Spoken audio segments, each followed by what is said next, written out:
Welcome and thank you for joining me. I'm Gerry Oginski, a New York Medical Malpractice and personal injury trial lawyer practicing law here in the state of New York.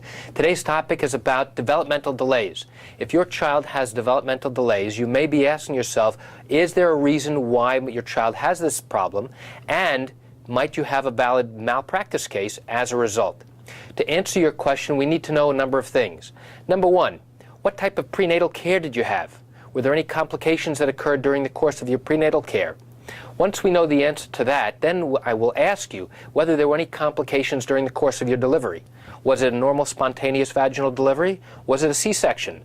Was it an operative delivery where they had to extract the baby with the means of either a suction device or with the use of forceps? And if so, what problems or complications did you suffer? And were there any problems immediately that were noticed at the time of birth with the baby? Did the baby have to be intubated? Did the baby need resuscitation? Was the baby taken to the neonatal intensive care unit, also known as the NICU? How long did the baby remain in the hospital afterwards? What problems did the baby have? And when for the first time did you first start to recognize that there were developmental delays? Has your pediatrician recommended that you take your child to see any specialist to evaluate his or her condition? These are all questions that will help me answer the question as to why your child has developmental delays. There are some situations which will cause brain injury to a baby during the course of delivery. Maybe they did not deliver a baby who was in distress, and as a result the baby suffered a lack of oxygen, known as hypoxia, or maybe even a total cutoff of oxygen, known as anoxia. That may account for why the baby is experiencing problems. And there could be a number of other reasons as to why the baby is having problems, such as a congenital problem or a genetic problem.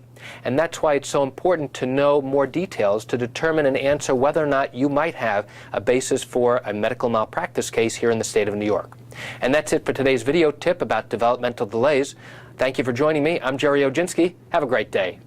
If you have additional questions about whether or not you think your baby might have been the victim of improper medical care and the developmental delays might be a result of improper care, pick up the phone and call me.